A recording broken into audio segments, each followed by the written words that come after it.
आदाब नाजरीन, ख़ास मुलाकात में आप सबका खैर मक़दम है। नाजरीन, आज इस वक्त मेरे साथ मौजूद है नौरंग दवाखाना जो PND कॉलोनी में है। हकीम डॉक्टर कासमी साहब मेरे साथ मौजूद है। आइए उनसे बात करते हैं। तो डॉक्टर साहब, ये जो एलोपैथिक है, होम्योपैथी है, आयुर्वेदिक है और नाटी बोल के, देखिए जिन तरीक़ा है इलाज का नाम आपने लिया है जी, ये सब इलाज के तरीक़े हैं अलग अलग। दुनिया में बहुत सारे तरीक़े हैं, वो क्या क्या हैं उस पे हम इस मुख्तसर से वक्त में गुफ्तगू नहीं कर सकते। जहाँ तक आपका ये सवाल है कि एलोपैथिक, आयुर्वेदिक और नाटी बोले ना, नाटी तो देखिए, और यूनानी भी है। चलिए, तो ये सारे तरीक़े इलाज जो हैं ये मुख्तलिफ हैं, अलग अलग हैं। एलोपैथिक, होम्योपैथिक और आयुर्वेदिक यूनानी में बहुत ज़्यादा फ़र्क है जी, बहुत ज़्यादा फ़र्क है एलोपैथिक की बनिस्बत। जी, क्योंकि एलोपैथिक में जो दवाएं होती हैं वो केमिकल बेस्ड होती हैं। अच्छा, और वो दवाएं जो केमिकल बेस्ड दवाएं जब मार्केट में आती हैं तो उनको ड्रग कहा जाता है। अच्छा, एलोपैथिक ड्रग्स। जी, ये मैं नहीं कह रहा हूँ, जैसे जो भी केमिस्ट होता है या जदीद तरीक़े इलाज के जो मेडिकल स्टोर होते हैं उस पर क्या लिखा रहता है? लिखा होता है ड्रगिस्ट एंड केमिस्ट, लिखा रहता है ना। यानी यहाँ ड्रग की दुकान है और केमिकल बेस्ड मेडिसिन की दुकान है। ठीक है, तो ये तो एलोपैथिक के बारे में मैंने ये कहा, बहुत ही मुख्तसर के केमिकल बेस्ड दवाई है। और वो दवा जो है जब मार्केट में आती है, मरीज़ लेता है तो वो ड्रग के तौर पे उसको इस्तेमाल कराया जाता है। और आज की तारीख़ में सबसे ज़्यादा इफ़ेक्टिव और जल्दी फ़ायदा करने वाला जो तरीक़ा इलाज है वो एलोपैथिक ही है। सारी दुनिया में चल रहा है, हिंदुस्तान में चल रहा है, पूरी दुनिया में लोग ये दवाएं इस्तेमाल करते हैं। ठीक, एलोपैथिक दवा में जो है, जैसा हमें कुछ बीमारी होती है खाने के बाद जो है उसके साइड इफ़ेक्ट्स भी होते हैं, ये कहाँ तक सही है? साइड इफ़ेक्ट तो होते हैं। साइड इफ़ेक्ट तो हम नहीं कहते हैं, खुद दवाओं पे लिखा रहता है जी, खुद दवाओं पे लिखा रहता है। दवाओं पे ये भी लिखा रहता है कि मुआलिज और फिजिशियन की राय से लीजिए, उनसे राय लेकर लीजिए दवा। सेल्फ ट्रीटमेंट ना कीजिए, अपने आप बाख्तियार बन के इलाज खुद से ना करें, डॉक्टरों के मशवरे से करें। तो डॉक्टर आपके लिए जो दवा तजवीज़ करेंगे तो उसमें ऐसी दवाई देंगे आपको जिसमें साइड इफ़ेक्ट कम से कम हो, या अगर साइड इफ़ेक्ट हो तो उसके साथ दूसरी कौन सी दवाई मुंसलिक की जाएगी, लगाई जाएगी, जिसकी वजह से साइड इफ़ेक्ट ना हो, या हो तो बहुत कम हो उसके इम्कानात, इसलिए कहा जाता है। ये जो है लाइफ टाइम नहीं होता इसका इलाज। किसका? जो एलोपैथिक है, लेने से कम हो जाता है, फिर दोबारा जो दवा लेना पड़ता है उसको। नहीं, ऐसा नहीं कह सकते। देखिए, बीमारियां इतनी हैं दुनिया में कि बाज़ बीमारियों का इलाज तो एलोपैथिक से ही दुरुस्त है, दूसरी दवाएं उसमें काम नहीं करती हैं। समझ गए ना। मिसाल के तौर पर किसी को बहुत तेज़ बुखार है, 104, 105 या 103, तो उसके लिए पट्टी वट्टी देना, बर्फ़ की पट्टी चढ़ाना, पानी से बदन पोंछ देना, ये तो तमाम सिस्टम में राइज है। होम्योपैथिक में भी है, आयुर्वेदिक, यूनानी, एलोपैथिक सब में है। लेकिन उस बुखार से जल्द छुटकारा दिलाने के लिए सबसे अच्छा सिस्टम आज के दौर में वही माना जाता है। दूसरी दवाओं में भी है, होम्योपैथिक में भी है, लेकिन उसके लिए आवाम में अवेयरनेस और बेदारी नहीं है। तो ख़ुलासा ये निकला कि एलोपैथिक दवाई ही आज ज़िंदगी बचाने वाली दवा प्रोवाइड ये सिस्टम करता है, और यही सिस्टम ज़्यादा पॉपुलर है। तो आजकल जो है डॉक्टर के पास जाने के वास्ते लोगों को टाइम दे रहा था, तो जाके जो है मेडिकल में ऐसे ऐसे सिम्टम्स हैं, ऐसा खांसी है, बुखार है बोल के दवा ले लेते हैं। ऐसे लोगों को क्या कहना नहीं लेना चाहिए, बिल्कुल नहीं लेना चाहिए। देखिए, दवाई के ऊपर खुद लिखा हुआ है कि डॉक्टर के मशवरे से लें। तो इतने पैसे खर्च करके, इतने बड़े बड़े कॉलेज खोल के गवर्नमेंट, हमारी सरकार जो है वो डॉक्टर बनाती है, बनाने में मदद करती है। बड़े बड़े इदारे उन बच्चों को स्कॉलरशिप दे के डॉक्टर बनाने में ताउन करते हैं, तो फिर उनकी क्या अहमियत रहेगी जब खुद ही हम मेडिकल में जाके दवा ले लें इस तरह से। तो इसलिए बाज़ जगहों पे मैंने देखा, बाज़ मुल्कों में, बाहर मुल्कों में, कि फार्मेसी में डॉक्टर भी रहता है। अच्छा। हाँ, डॉक्टर रहता है और उससे जो है मशवरा लेके जो है कहते हैं कि ये देखिए इनको ये खांसी है तो ऐसा वीजिंग है, तो वो इस तरह से दवाई देते हैं। आयुर्वेदिक में कुछ आपकी दवा में जो है साइड इफेक्ट्स हैं क्या डॉक्टर साहब? पहली बात थी, पहला सवाल था उसमें बात ये रह गई। मैंने एलोपैथिक के बारे में तो मुख्तसर बता दिया। जी देखिए, एलोपैथिक में मैं प्रैक्टिस नहीं करता हूँ, ये मेरा सिस्टम नहीं है, तो बहुत ज़्यादा मालूमात फराहम नहीं कर सकता मैं। जितनी जो इन ब्रीफ मुख्तसरन बात थी वो मैंने कर दी, बता दिया आपको, और अच्छी बातें ही बताई कि भाई एलोपैथिक बेहतर तरीका है, दुनिया में यही राइज है और फौरी उसके इफाक़े के लिए वो तरीक़ा इलाज नहायत कारआमद है। अब रही बात आयुर्वेदिक यूनानी की, तो आयुर्वेदिक यूनानी और होम्योपैथिक ये तीनों, और एक और सिस्टम है उसका नाम नहीं लिया आपने, सिद्धा वैद्यम, ये तमिलनाडु में इसका रिवाज बहुत ज़्यादा है।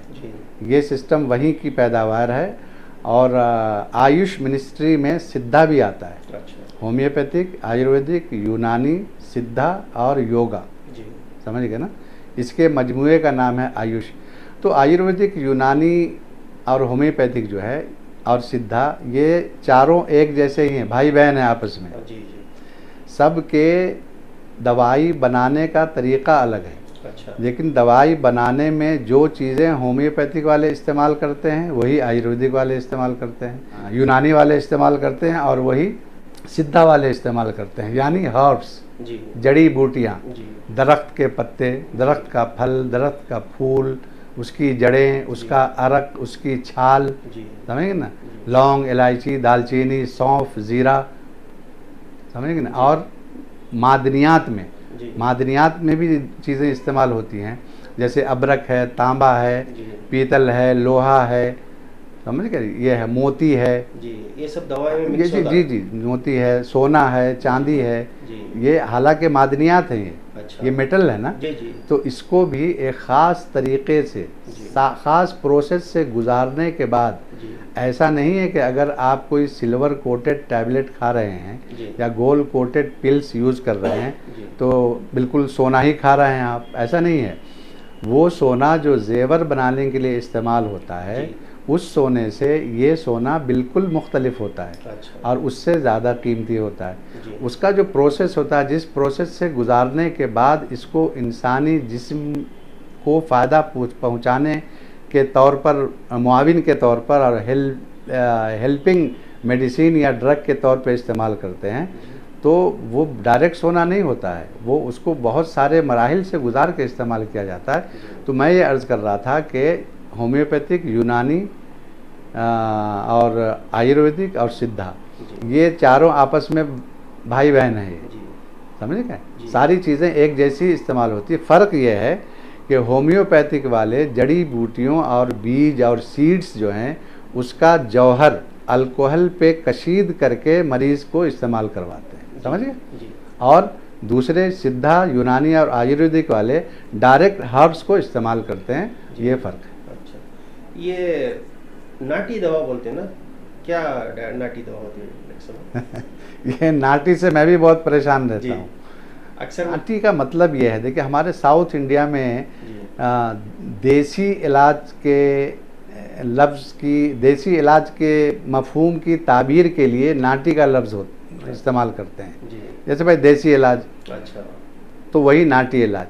नाटी इलाज जो यहाँ राइज है उसका मतलब ये है कि घरेलू तौर पर, मिसाल के तौर पर किसी को खांसी हो रही है, बार बार इरिटेशन हो रहा है हलक में और खांसी हो रही है, तो चलिए हमारे घर की दादी ने या फूफी ने या वालिदा ने ये कहा कि नमक का पानी पिला दो इसको, नमक और काली मिर्च को कूट के पानी में उबाल के छान के उसको पिला दो, कम हो जाएगा। हमारे बचपन में वही इलाज करता था, घरेलू इलाज। जी। या अदरक का जूस जो है 10 कतरे या 5 कतरे उसको शहद में, ये इलाज नहीं बता रहा हूँ मैं, माफ़ करना नाजरीन सामी, मैं मिसाल दे रहा हूँ, समझेगा ना। अब जैसे मिसाल के तौर पर किसी को चोट लग गई, बच्चे को मोच आ गई टखने के पास पाँव में, तो घर में आई दादी जान ने क्या किया कि हल्दी पीस के जल्दी से उसमें ज़रा सा चूना मिला के उसको जो है एक छोटी देगची में उसको गर्म करके और उसको जो है उसका जो है लेप चढ़ा दिया, यानी कुमकुमा नीम गरम, उससे आराम हो गया।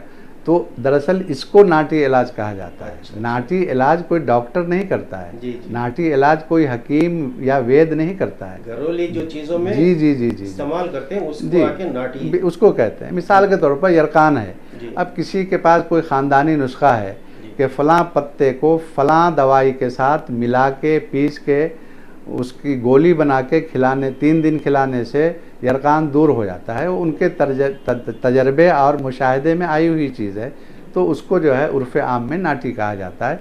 डॉक्टर कोई नाटी इलाज नहीं करता, नाटी का कोई डॉक्टर नहीं होता, नहीं है। समझ गए ना, ये अच्छी तरह समझने की चीज़ घरेलू है। इलाज को जो है नाटी बोलते हैं। जी जी जी बिल्कुल बिल्कुल। तो मेरा ये सवाल है डॉक्टर साहब कि आजकल जो है ज़्यादातर जो है कैंसर के पेशेंट ज़्यादा हो रहे हैं, और कैंसर में कितने रकम के कैंसर होते हैं डॉक्टर साहब? देखिए, कैंसर एक दरख्त है जी। और एक दरख्त में कितनी शाखें हो सकती हैं आप बता सकते हैं? नहीं बता सकते, नहीं बता सकते। समझे ना। लेकिन हमारे जदीद और मॉडर्न मेडिकल साइंस ने उन शाखों को मुतय्यन कर दिया है। जी। ठीक है, कितने किस्म के कैंसर हो सकते हैं। जी। फेफड़े का कैंसर हो सकता है, लीवर का कैंसर हो सकता है, ब्रेन ट्यूमर वो कैंसर में कन्वर्ट हो सकता है। इसी तरह से हड्डियों का कैंसर हो सकता है, हड्डी के गुद में जी। जो बोन मैरो कहते हैं ना, जी। वो कैंसर हो सकता है। खून का कैंसर हो सकता है, इसी तरह से मसूड़ों का हो सकता है, दांतों का हो सकता है, यानी वही जबड़ों का, जी। या फिर अक्सर हलक का, अक्सर जो पान पराग जो खाते हैं उनको ज़्यादा हलक, होता है। हाँ हलक वगैरह का। जी। तो पान पराग, हाँ जी बिल्कुल होता है। तो देखिए कितने सारी किस्में हैं। ये तो मैं एलोपैथिक से मेरा कोई ताल्लुक़ नहीं है, एलोपैथिक से हमारी दोस्ती है, जी। तो इस दोस्ताने में ये बात बता रहा हूँ। जी, जी। क्योंकि कोई भी डॉक्टर किसी भी सिस्टम का हो जी। तो दूसरे तमाम सिस्टम का रिस्पेक्ट करना चाहिए, उसको उसकी अज़मत का एतराफ़ करना चाहिए और उससे दोस्ती रखनी चाहिए। तो मैं तुम दोस्ती में बता रहा हूँ, हालांकि मैं एलोपैथिक का डॉक्टर नहीं हूँ, हकीम नहीं हूँ, और मेरा वो काम नहीं है, लेकिन एक दोस्ताना जो रवाबित हैं उस सिलसिले में, इसलिए मैंने बताया कि इतनी किस्में हैं। लेकिन जो अहले इल्म हैं, जो इसके माहिरीन हैं, वो इससे ज़्यादा स्किन का भी कैंसर होता है। जी। जी। अक्सर जो है ब्रेस्ट कैंसर जो है तो बहुत ज़्यादा होता है, तो क्या वजह से होता है डॉक्टर साहब लेडीज़? हाँ, मैंने उन किस्मों में ब्रेस्ट कैंसर मैंने नहीं बताया। जी। अच्छा हुआ आपने उसका अहाता किया। ब्रेस्ट कैंसर की बहुत सारी वजूहात हो सकती हैं। देखिए, ये जो ब्रेस्ट कैंसर जो है, इस सिलसिले में ज़्यादा तफसीलात तो इस बीमारी के जो माहिर डॉक्टर हैं, मुआलिजीन हैं, वही बता सकते हैं। लेकिन एक आम तौर पे जो एक सरसरी बात है वो ये है कि इंसान जो है अल्लाह के बनाए हुए तरीक़े पर ज़िंदगी गुजारने का पाबंद है, और अगर नहीं है तो उसे होना चाहिए। जी। एक नेचर रखा है ना। जी जी। और इसमें ना एलोपैथिक, होम्योपैथिक और आयुर्वेदिक और अंग्रेज़ी तहजीब और हिंदुस्तानी तहजीब का कोई अख्तलाफ भी नहीं। बहुत सी चीज़ें ऐसी हैं जो नेचुरल हैं, फितरी चीज़ें हैं। लोग कहते हैं, मैंने डॉक्टरों से भी सुना है और पढ़ा भी है, कि जो माएँ अपने बच्चों को जी। फीड नहीं कराती प्रॉपर, जो मुद्दत है उसकी, अच्छा, तो ऐसी माओं को, ऐसी ख़वातीन को ब्रेस्ट कैंसर हो ही जाएगा ऐसा नहीं है जी। बल्कि ऐसी ख़वातीन ज़्यादातर इसमें मुब्तला होती हैं, बस इतनी सी बात। अच्छा। उसकी वजूहात कुछ और भी हो सकती हैं। देखिए, शरीयत इस्लामी ने रज़ात या फीडिंग की जो उम्र बताई है वो 2 साल। 2 साल। अच्छा।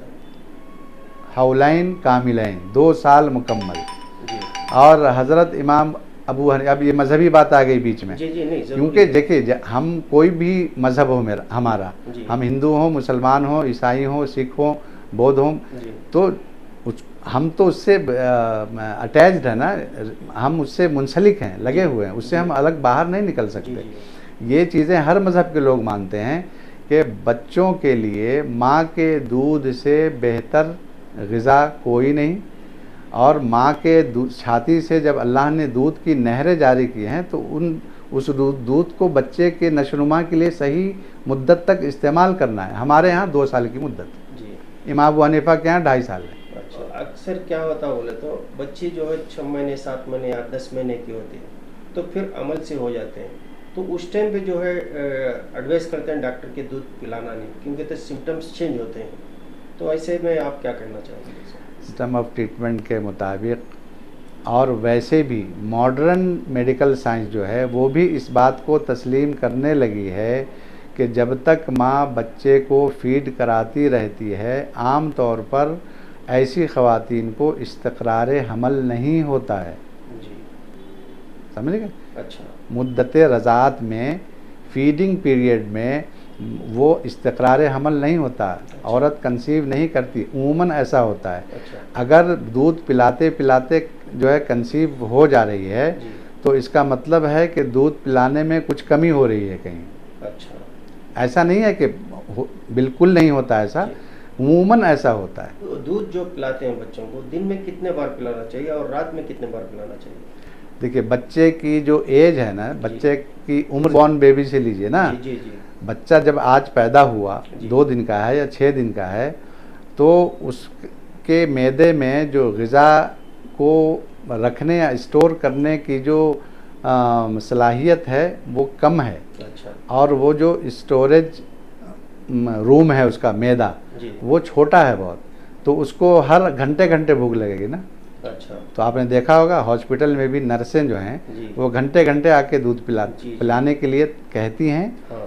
और अगर डिलीवरी नहीं आ रहा है या कुछ आईसीयू में है पेशेंट तो वो फीड कराती हैं सिरिंज से या किसी और तरीके से, जो तरीका है उनका, वो नर्सें खादिमाएँ जो हैं मेडिकल लाइन की वो कराती हैं घंटे घंटे। जैसे जैसे उम्र बढ़ती है तो स्टोरेज का मैदे का साइज़ बड़ा होता है। अच्छा। और उसका ग़िज़ाई मुतालबा बढ़ता है बच्चे का। तो ग़िज़ाई मुतालबे के बढ़ने के साथ साथ उसके ग़िज़ा लेने की मकदार भी बढ़ती है, मकदार बढ़ती है। और ये जो है फासला ज़्यादा होता है और होते होते होते होते बच्चा एक ही बार में इतनी ग़िज़ा सक कर लेता है माँ से कि उसके लिए 2 घंटा काफ़ी होता है, फिर 3 घंटा काफ़ी होता है। फिर जब बच्चा 6 महीने का हो चुका होता है तो हमारे जो बच्चों के माहिर डॉक्टर्स हैं वो किसी भी सिस्टम के हों, एलोपैथिक के साथ, वो हिदायत करते हैं कि अब माँ के दूध के साथ बाहर की ग़िज़ा भी, नर्म ग़िज़ा इनको देनी है। डॉक्टर अपने अपने तौर पे उसकी ताकीद करते हैं और उसका मशवरा देते हैं। जी। मल से हो गए तो पाबंदी करना चाहिए फिर अक्सर? किस चीज़ की पाबंदी? दूध पिलाने के लिए बिल्कुल करना चाहिए। अगर दूध आ रहा है और बच्चा पी रहा है तो पिलाएं और उसकी भरपाई के लिए मुतवाज़िन ग़िज़ा लें, डॉक्टरों से मशवरा करें, राय लें।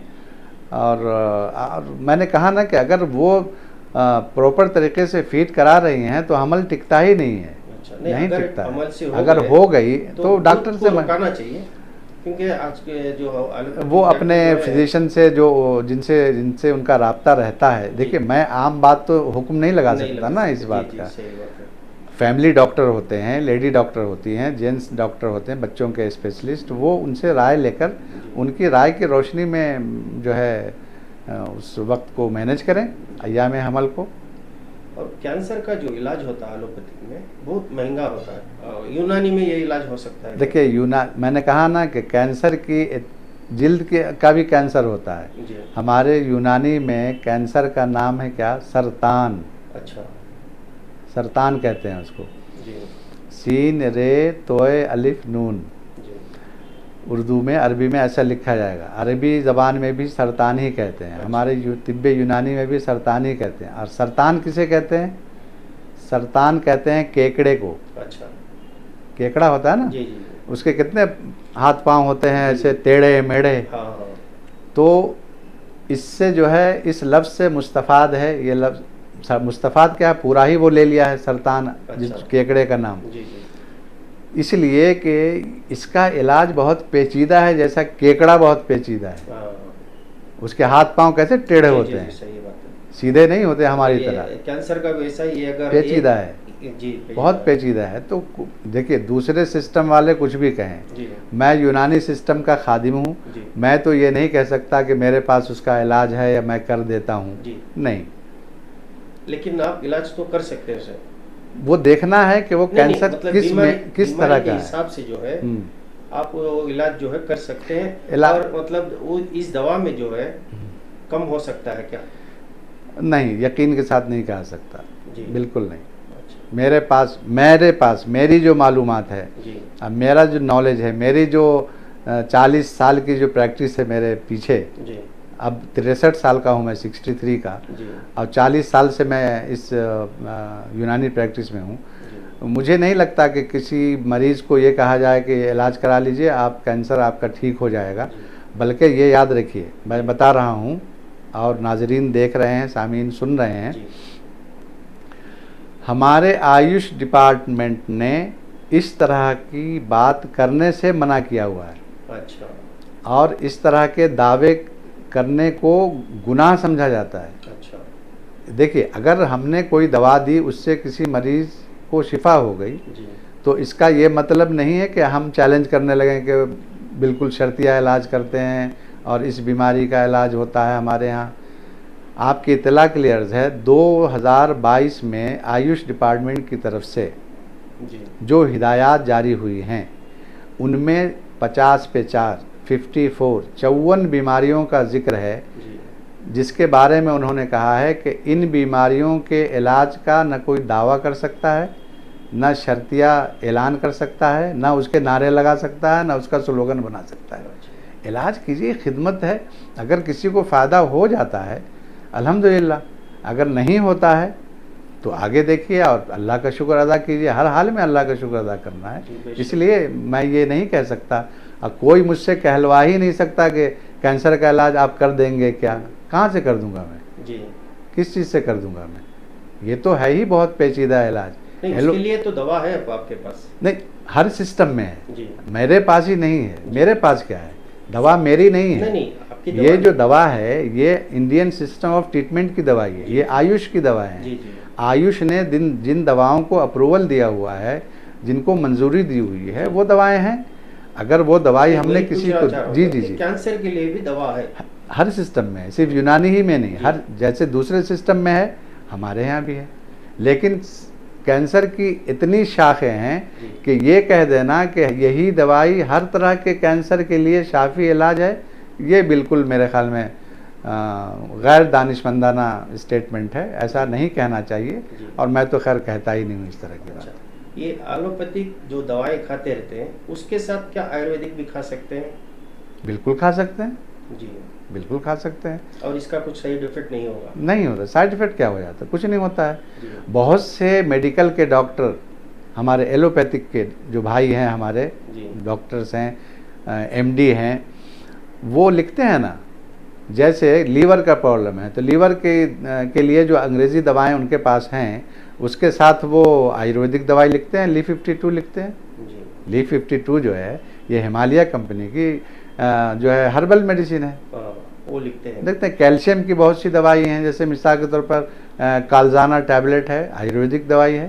जी समझे, बहुत सी आयुर्वेदिक दवाएं हैं, एक नहीं।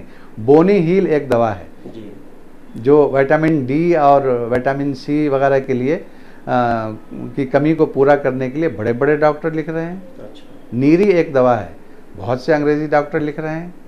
हर एक नई बात बता रहा हूँ आपको, जी जी हर मेडिकल स्टोर में 30 to 35% दवाएं जी आयुर्वेदिक की होती हैं। हाँ, याद रखिए, जी हमारे हिंदुस्तान की बात कर रहा हूँ। जी। मैंने दुबई के मेडिकल स्टोर में भी देखा है, वहाँ भी हर्बल मेडिसिन रहती हैं, अच्छा। अलग रैक बना हुआ होता है। मैंने हिमालय की दवाएं बाहर मुल्कों में देखी हैं। देखिए, डॉक्टर लिखते हैं, वहाँ कहाँ आयुर्वेदिक डॉक्टर सही या है। यूनानी डॉक्टर नहीं हैं, है। एलोपैथिक वाले ही लिख रहे हैं ना। जी, जी आदमी को जो है एक एज होती है, उस एज के बाद जो है बॉडी चेकअप कराना है, तो वो क्या एज से क्या एज तक बॉडी चेकअप करा सकते हैं? देखिए, 40 साल के बाद जी तो आदमी बुढ़ापे की तरफ कदम बढ़ा देता है। तो ये कोई बहुत लाजिम नहीं है, ज़रूरी और फ़र्ज़ नहीं है। हमारे डॉक्टर लोग जो हैं वो आपके और मेरे खैर ख़्वाह हैं। जी। तो वो ये कहते हैं कि 40 साल के बाद चूँकि बुढ़ापे की तरफ कदम बढ़ा चुके होते हैं हम लोग, जी। तो उस वक्त जो है हमारा ब्लड प्रेशर ऊंच नीच उसमें हो सकता है, शुगर लेवल, शुगर कोई अलार्म बजा के तो आती नहीं है, इसलिए उसका जो है रैंडम टेस्ट ही सही करा लेना चाहिए अगर रूटीन टेस्ट नहीं होता है तो। जी। इसी तरह से ब्लड प्रेशर को मॉनिटर करवाना चाहिए। इसी तरह खून में कोलेस्ट्रॉल वगैरह का लेवल उसको देख के, उसको मॉनिटर करके अपने फिजिशियन, फैमिली फिजिशियन से रब्ता करके उसका मदावा करना चाहिए।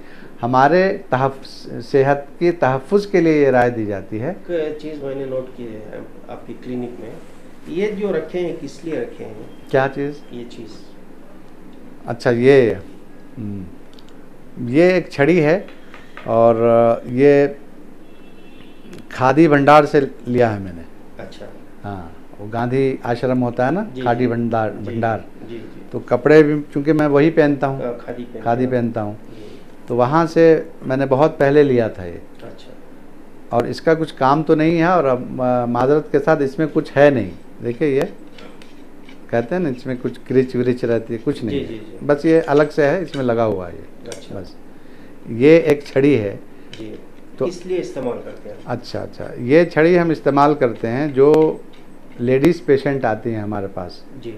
समझेंगे ना, किसी भी उम्र की हों। एक तो एक ख़ास चीज़ और आपने देखी होगी, वो नहीं देखा हाँ, आपने? मैंने देखा है ना? जी। हाँ, वो भी ख़ास चीज़ है। जी। Ladies are not allowed without महरम आर पेरेंट्स। ये मेरे यहाँ जगह जगह ये नोटिस लिखा लगा हुआ है, मैंने देखा वो। समझे ना कि मैं सवाल करने वाला था। अच्छा। आप जो पहले ही बता। हाँ, तो एक वो और एक ये, जी। ख़वातीन बग़ैर महरम या सरपरस्त के हमारे नहीं आ सकती। क्लिनिक में इलाज के लिए आना उनका मना है। अच्छा। किसी भी महरम को लेके आएँ, रिश्तेदार को लेके आएँ, माँ को, बहन को, वालिद को, शौहर को, ससुर को, जी। उसके साथ आ सकते हैं। अच्छा। और आने के बाद जो हम तो ओरली पूछते हैं, और ज़रूरत पड़ी तो नब्ज़ देखते हैं। जी। और आजकल नब्ज़ देखने की भी क्या ज़रूरत है, जी। आज माशाल्लाह ये मॉडर्न सिस्टम जो है जी। उसने इतनी आसानी पैदा कर दी है बीमारियों का पता लगाने के लिए। जी।